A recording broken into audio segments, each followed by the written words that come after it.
Bonjour à tous, bonjour les Disney fans, bonjour les amis, pour ceux qui sont là, mes amis qui me suivent. Aujourd'hui, donc, je refais une vidéo pour parler de la réouverture de Disneyland Paris. C'était prévu que j'en refasse une. La dernière fois, le problème qu'il y a eu, c'est que ma famille, enfin mes enfants arrivaient. Donc, du coup, pour éviter qu'il y ait du bruit, je me suis arrêtée pendant mon direct pour justement éviter qu'il y ait un vacarme d'enfer. Voilà, hein, je vais pas vous étaler ma vie non plus. Alors, l'ouverture, la réouverture du Disneyland Paris. Quel joyeux bordel. Voilà ce que je pense. Donc, comme prévu, tout le monde le sait, Disneyland Paris réouvre officiellement le 15 juillet. Le 13 et le 14 sont réservés pour les passes annuelles. Actuellement, c'est complet. Apparemment, des places auraient été remises. Alors, ça dépendrait de quel type de passe on a. Enfin, moi, je suis pas été voir puisque moi, ça ne me concerne pas. Je ne peux pas venir à ces dates-là puisque, comme beaucoup de personnes, je travaille. Moi, je travaille 7 jours sur 7 puisque je travaille à mon compte. Je suis commerciale indépendante. Donc, déjà, moi, j'ai pas de jour. Enfin, voilà. Alors, donc, comment ça va se passer pour tout le monde? Ben, beaucoup le savent, hein, distanciation obligatoire, port du masque obligatoire, gel hydroalcoolique partout dans les deux parcs. La capacité sera limitée à 25 000 personnes sur les deux parcs. C'est pas 25 000 personnes par parc. Ce qui va faire donc en clair une moyenne de 12 500 personnes par parc. Ouais, bon, en clair, on va pas se taper du 2 heures d'attente au train de la mine ou à Crush Coaster. Enfin, quoique, selon comment ça va se passer, c'est quand même, selon moi, problématique. Il n'y a pas de fil single rider. Il n'y a pas de fil fast pass. Déjà, super. C'est normal. Hein. Alors, je suis désolée, je suis obligée en fait de regarder un peu mon ordi parce que pour pas vous, pour pas oublier quelque chose dans ce que je vous explique parce que j'ai noté tellement d'informations. Alors, il y a eu à un moment donné des suppositions sur la fermeture possible de la tour latérale, mais ce ne sont que des spéculations, parce que alors, sincèrement, je n'en vois pas l'intérêt. Selon moi, s'il y avait une attraction à maintenir fermée à la limite, c'était Crush Coaster et RC Racer pour leur débit. Parce qu'il ne faut pas oublier que l'une comme l'autre, au niveau débit, c'est catastrophique. Enfin, après, à ce compte-là, ben, on ferme aussi Dumbo, on ferme aussi les tapis volants, enfin, les attractions où il n'y a pas un gros débit, où il y a du monde à cause de ça. Ensuite, j'en ai parlé sur ma page, mais certaines sont certainement pas au courant. Enfin, je pense que quand même, depuis l'information est sortie hier, Disneyland Railroad réouvre enfin. Et il réouvre le 15 juillet. Super pour la réouverture officielle du parc. Moi, je suis trop contente. J'adore faire le tour du parc. Avec ce train, mes enfants l'adorent aussi. Ma fille, la pauvre, elle a eu la chance de le faire qu'il y a 2 ans, puisqu'il a fermé après notre séjour. Nous étions du 6 au 9 août. Il a fermé, je crois, en septembre. Donc voilà, donc pour les attractions, je pense avoir tout dit. Il va y avoir, de ce que j'ai lu, et je l'ai partagé aussi sur la page, sur ma page. Donc, vu que je mets la vidéo sur YouTube, pour ceux qui la verront, ma page c'est Disney Fan un jour, Disney Fan toujours, pour ceux qui l'ont pas. Mais sur YouTube, beaucoup regardent mes vidéos, donc voilà. Alors, pour passer au spectacle. Les spectacles, donc, comme tout le monde le sait déjà, il n'y a pas de parade, il n'y a pas de Disney Illumination. Ça, c'est net. Il y a la saison du Roi Lion, mais je vais revenir dessus. Il y aura pas de Matadance, il y aura pas de Jumbé, déjà, donc c'est dommage parce que alors, moi qui adore la Matadance notamment, mais c'est comme ça, c'est une question de sécurité. On fait tous, on est obligé, on fait tous avec.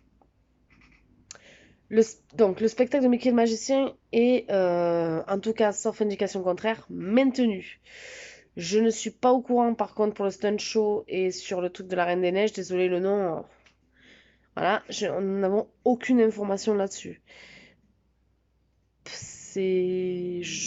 le Mickey le Magicien est de toute façon, maintenu, mais je pense que le stunt show aussi. Le stunt show, quand même, accueille, il me semble, plus de monde encore que Mickey le Magicien. Mais j'avoue que je connais pas les capacités, donc je peux pas dire. Mais pour le truc de la Reine des Neiges, sincèrement, je vois pas comment le maintenir. Mais, excusez-moi. Mais voilà quoi, s'ils le maintiennent, ça va être un joyeux bordel. Faut pas oublier quand même que tout de la Reine des Neiges, c'est presque pire que Crush Coaster pour la tente. Pour l'avoir fait, pour arriver à le faire le matin,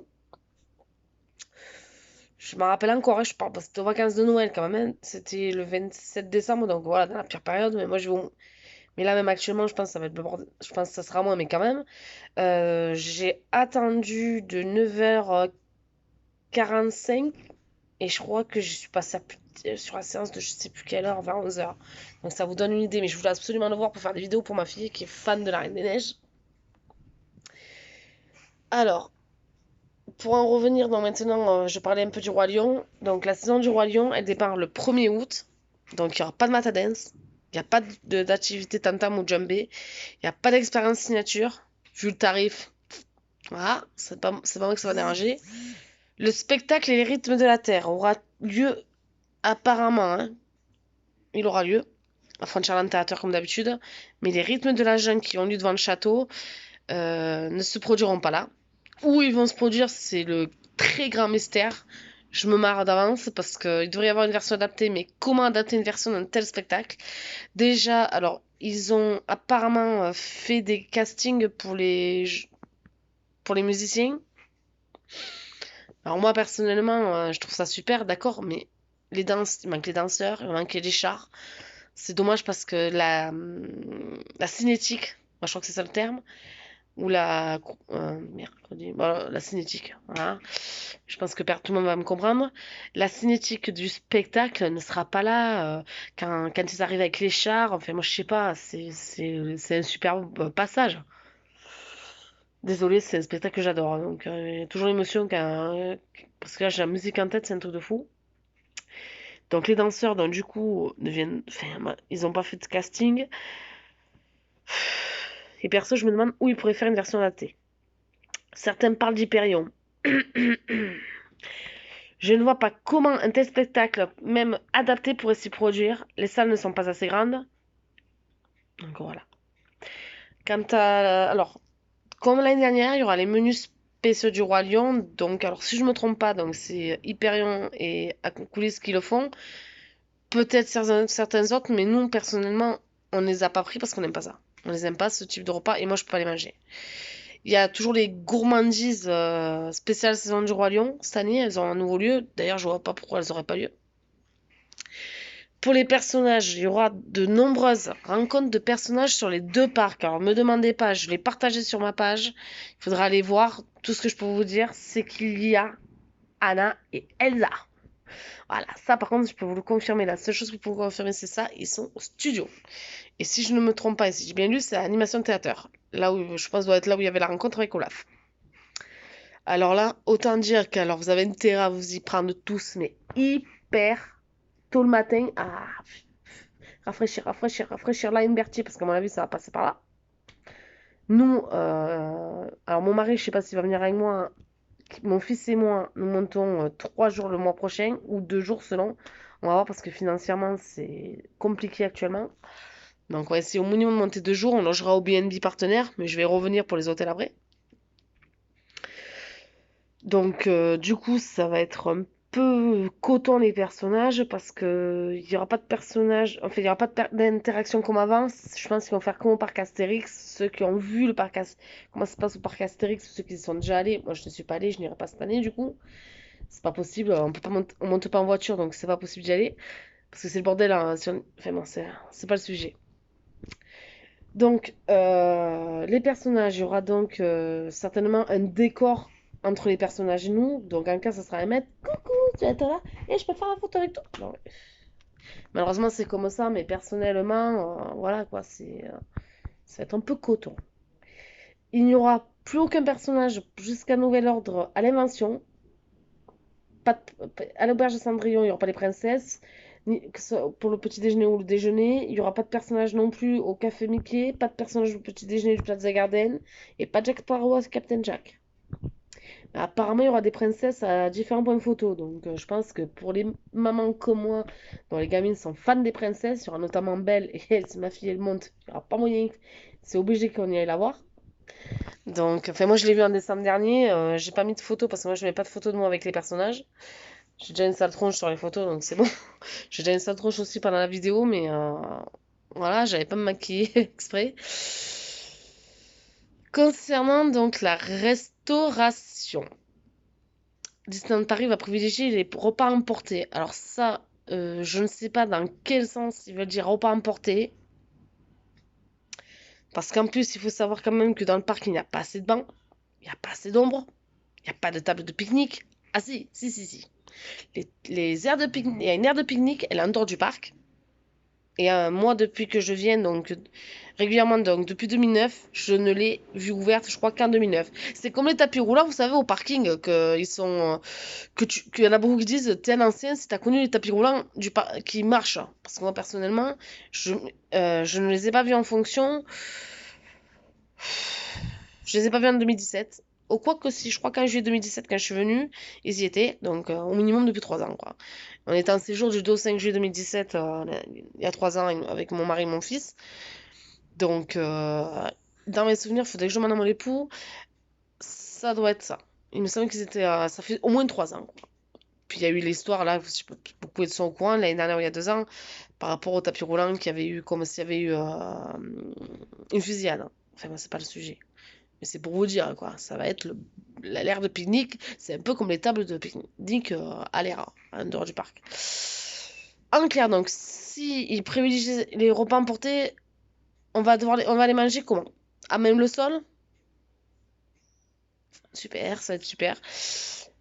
Concernant les restaurants buffets, alors ça sera servi à table à volonté. Mais alors, pour vous des exemples d'assiettes, moi, j'appelle pas vraiment ça à volonté, quoi. Mais bon, c'est malheureusement comme ça. Et comme nous sommes dans une situation sanitaire catastrophique, il faut malheureusement faire des concessions. Moi, personnellement, sur les 2 ou 3 jours où je viens, je ne mange pas de repas à table, sauf peut-être s'il est ouvert, il faut que j'aille voir si je peux réserver au Silver Spur Steakhouse, qui est mon restaurant préféré. Voilà. Alors, pour en venir à un truc qui m'a fait mais tout bonnement bondir et que j'ai dit que c'était tout bonnement scandaleux, et alors là, tout le monde pourra me dire ce qu'ils veulent. Je pense que beaucoup vont penser comme moi. C'est inadmissible que le Hakuna Matata passe en menu à 49 euros et 39 euros. Enfin, 49 euros par adulte, 39 euros par enfant, juste parce qu'il va y avoir un spectacle. Alors déjà, on ne sait pas quel spectacle il y aura, mais qu'est-ce qui justifie qu'un restaurant fast-food passe à 49 euros par adulte et surtout 39 euros par enfant? Non mais oh, c'est quoi ce bordel? Je sais pas pour comparer, vous allez me dire c'est pas comparable. Je vous donne un exemple. Le parc Astérix l'année dernière, le buffet, mince, le banquet gaulois, pardon, voilà. Le banquet gaulois, nous l'avons fait avec mon mari et mes enfants.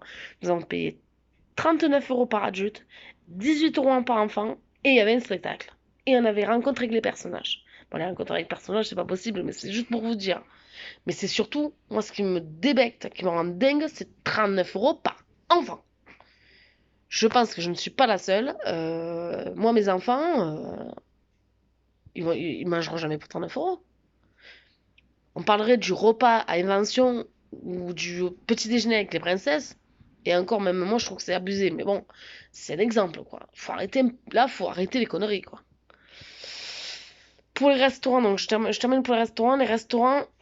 Pour les restaurants à table, enfin, les restaurants, quoi, pas les restaurants fast-food, la réservation est obligatoire. Et je pense que pour la Kuna Matata, ça va être pareil. Les boutiques, paiement sans contact privilégié, sens de circulation respecté. Si obligé de sortir et de rentrer dans la boutique. Alors là, pareil, je me suis un petit peu marrée, mais c'est normal, c'est logique. Notamment, pour prendre pour exemple, je vais pas prendre celle du Disneyland Hotel qui est très grande, mais elle sera fermée. Pour l'instant, jusqu'en septembre, puisque le Disneyland Hotel ne réouvre qu'en septembre. Les boutiques comme Emporium. Voilà, Emporium et World of Disney. Et celle qu'il y a aussi à Disney Village, dont le nom ne me rappelle plus, qui est gigantesque. Et les Ghost Store d'ailleurs, qui sont très grands. Mais comment ça va se passer, quoi? Vous vous rendez compte, s'il faut ressortir, qu'il y a du monde qui fait la queue, tu te retapes toute la queue? Tu te tapes toute la queue pour entrer dans la boutique. Voilà, c'est comme ça. Donc, franchement, alors les cast members ont du plexiglas, c'est logique. Alors, là maintenant, ça va être la partie qui m'a le plus, on va dire, énervé. C'est la partie sur les passes annuelles. Alors là, je vais en avoir des choses à dire. Notamment l'obligation de réserver sa journée via le site dédié. Nous avons toujours pas à ma connaissance, j'ai pas tout vu parce que c'est tellement de bordel, d'informations sur ces piscines. Donc, il faudra s'enregistrer en ligne, mais ça, je pense que beaucoup sont déjà au courant. Même si on séjourne en hôtel Disney, avec sa remise espace annuel, la plateforme de réservation est donc disponible, comme je pense maintenant tout le monde ou presque est au courant, depuis le 1er juillet.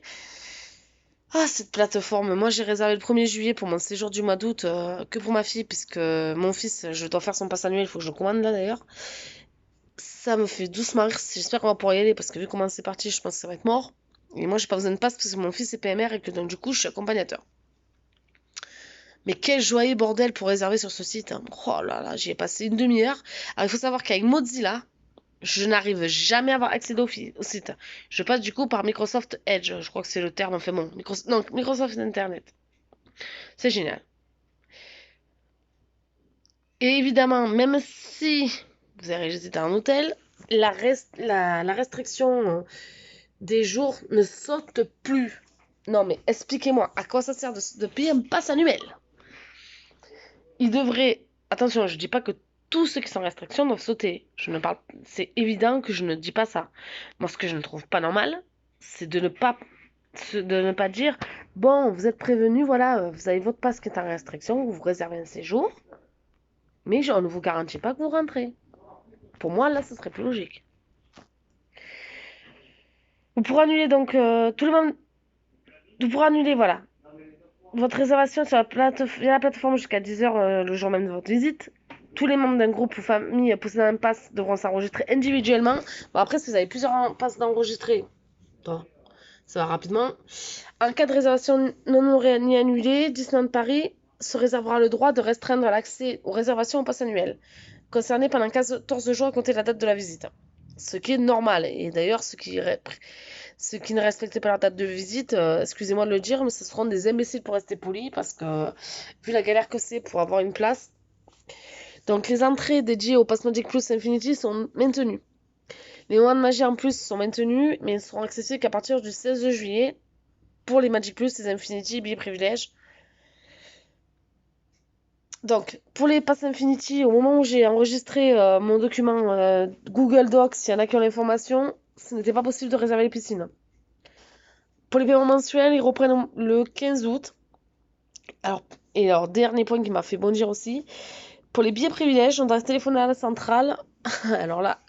Attention, je ne critique absolument pas la centrale. Que nous soyons clairs. Ce que je critique, c'est que actuellement, il est impossible de joindre la centrale de réservation. Alors moi, bizarrement, je sais plus quand est-ce que je les ai appelés. Je crois que c'est la semaine dernière. Bah, c'est jeudi dernier. J'ai réussi à les avoir sans problème.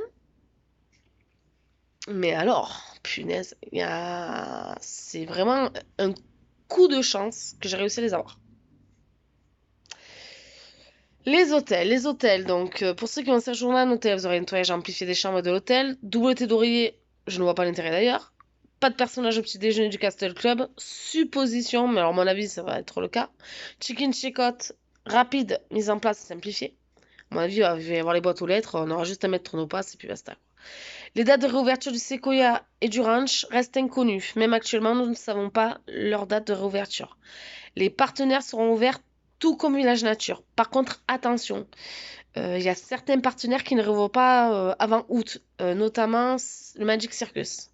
Il ne sera pas encore ouvert. Donc, ne me demandez pas quels partenaires seront ouverts le 15, quels partenaires ne seront pas ouverts. À part Magic Circus, je ne suis pas au courant. Et le pire, c'est qu'il y en a qui continuent de pouvoir réserver. La logique de Disney. Alors, je vais par contre parler d'un point qui a été soulevé quand j'avais commenté, et j'avoue que moi-même, ça me porte à réfléchir, c'est les navettes. Donc, bon, Disneyland Hotel, on a besoin de navettes, mais il ne faut pas oublier que, notamment pour les hôtels partenaires, Ceux qui, comme moi, vont séjourner au BNB, nous, on est les premiers à être déchargés, les premiers à être chargés. Mais le bordel, parce que c'est les navettes des partenaires, oh, le partenaire, des partenaires, elles desservent tous les partenaires, du premier au dernier. Sauf le village nature, puisque là, c'est une navette, là, je ne sais plus laquelle, la 47, il me semble. Non, je suis 40, il me semble. Je me demande, avec la distanciation sociale, comment ça va être possible. Alors oui, comme j'ai dit à la personne qui m'avait dit, mais comment ça va se passer pour les navettes? À mon avis, on va être supprimé. Euh, les navettes, si elles sont supprimées, alors dans ce cas-là, on supprime 99% des transports de Paris. Des grandes villes comme Lyon, Marseille, Bordeaux, hein, Nantes, Strasbourg. On supprime 99%, bah, allez, un petit peu moins, on va dire, allez, 95%. 95% des transports, que ce soit tramway, bus, tram, c'est la même chose, pardon, excuse-moi, je suis très fatiguée. RER, le TER et compagnie, quoi. Dans ce compte-là, tu supprimes 95%, quoi. En fait, c'est comme ça, mais à mon avis, je pense que vu que le Sequoia, notamment, sera encore fermé, le New York n'aura pas rouvert, soit ils vont peut-être diminuer les navettes cast member pour, je pense pas quand même. Ils vont, je pense, rediriger toutes les navettes qui servent pour le Sequoia, notamment vers les navettes peut-être partenaires, parce que je pense que ça va être le bordel. Ou alors, est-ce qu'ils vont réquisitionner des bus de Transdev et de Keolis? Voilà, trop une question. Alors, pour les séjours, ce qui m'a fait un peu vraiment même bondir quand je l'ai appris, ça a été donc pour modifier un séjour ou changer d'hôtel, le site le stipule. Bien qu'aucun rajout ne devrait vous être demandé. Alors, au moment où j'ai fait mon texte, il faut savoir qu'il y en a certains à qui on a exigé un rajout et que les cast members n'ont rien voulu savoir. Alors, je ne critique pas non plus les cast members ni les centrales parce que c'est pas moi qui les ai appelés. Donc, alors ça, je trouve ça pas j'ai pas trouvé ça normal du tout quand c'était le cas parce que franchement, c'est abusé. Faire payer les gens, il y en a une, elle a eu un rajout de 400 euros, quoi. 400 euros pour passer du Golden Forest Club au Newport Suite Compass Club. Alors, à la limite qu'il y ait un rajout, puisque tu vas ensuite, à la limite, mais même, ça devrait être précisé dans ce cas sur le site. Alors, est-ce qu'il y a eu une erreur quelque part? Je ne sais pas. Donc, si jamais il y en a qui me lisent et qui ont eu ça et qu'on a exigé un rajout, vous êtes en droit de faire une capture donc, du site et l'envoyer à une association de consommateurs. C'est ce que j'ai conseillé à certains. Alors, pour là, ça c'est la dernière, je crois, la dernière rubrique. Ouais. La dernière rubrique, c'était donc les PMR. Alors, pour ceux qui ne savent pas ce que c'est les PMR, c'est les personnes à mobilité réduite. Donc, en clair, les personnes qui possèdent une carte handicap. Ça a été un peu le bordel. Alors maintenant, on en sait beaucoup plus. Les PMR, donc ceux qui ont un pass annuel, comme mon fils. Donc mon fils, il faut que je précise bien que c'est un PMR.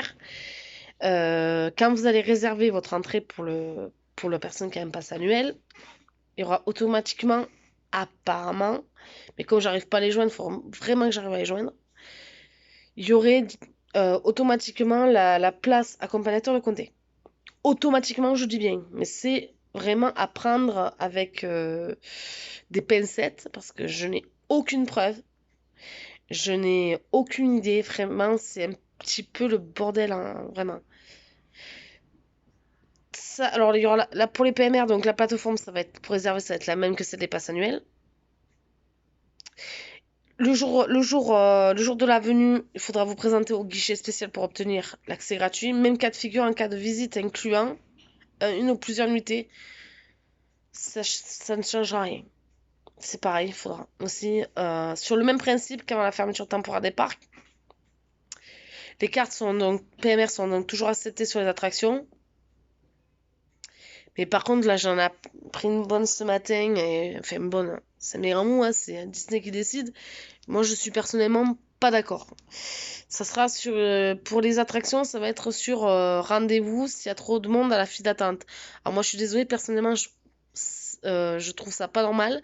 On n'est pas sur des cartes orange, pour ceux qui connaissent. Pour ceux qui ne connaissent pas la carte orange, c'est pour ceux qui ont un handicap temporaire. C'est pas pour ceux qui ont un handicap permanent, donc c'est une carte, un peu le même système de carte, sauf qu'elle est en double, si vous voulez, enfin elle s'ouvre quoi. On vous donne un rendez-vous, ça c'est normal parce que c'est un handicap temporaire, mais pour les handicaps permanents, je pense que ça va être un peu coton est très problématique à mon avis là-dessus, quoi. À voir.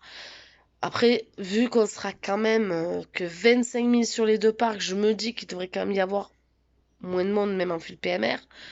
Donc moi, ça c'est vraiment, on le prend avec des pincettes parce qu'ils en parlent, mais après, est-ce qu'ils vont le maintenir?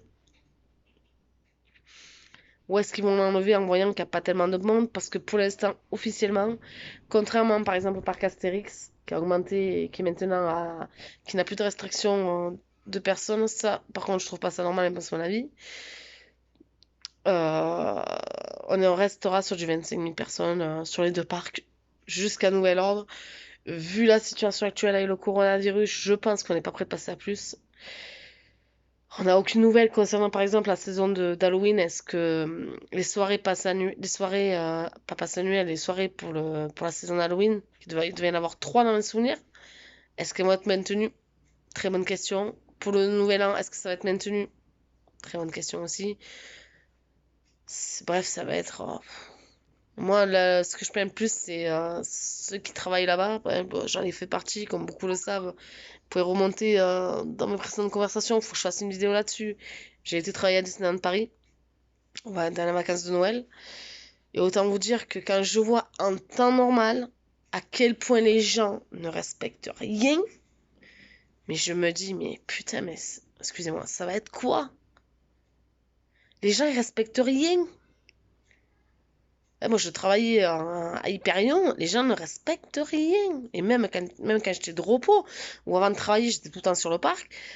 Bah oui, même quand je travaillais avant d'aller au boulot, quand je travaillais l'après-midi notamment, j'étais sur le parc. C'est.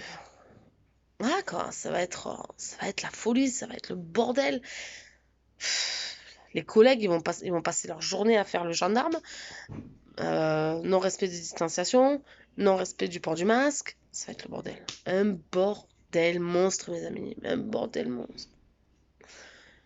Ça va être, mais il n'y a pas de mots, hein. J'arrive pas, même pas à le décrire, quoi. Ça va. Mes collègues, ils vont devenir fous. Moi, personnellement, je n'étais pas pour la réouverture en juillet. Sincèrement, moi, je le savais que ça allait rouvrir le 15. Ça faisait un moment que j'étais au courant enfin, que la date du 15, ils en parlaient. Certains parlaient au départ du 13, du 14 ou du 7. Alors, au final, il faut savoir que c'était pas vraiment loin de la vérité, puisque le 13 juillet et le 14 juillet sont pour les passes annuelles, complets pour ceux qui n'auraient pas compris pour l'instant. Mais voilà quoi, et les cast members, donc, du coup, auront 2 jours, le 11 et le 12, pour tester aussi les adresses pour eux. Donc voilà. Dans tous les cas, je vous laisse. Pour ceux qui auraient des questions, n'hésitez pas dans les commentaires ou pour ceux qui la regarderont sur Disney, Fan un jour, Disney Fan toujours à commenter aussi. Je vous souhaite une bonne fin de journée.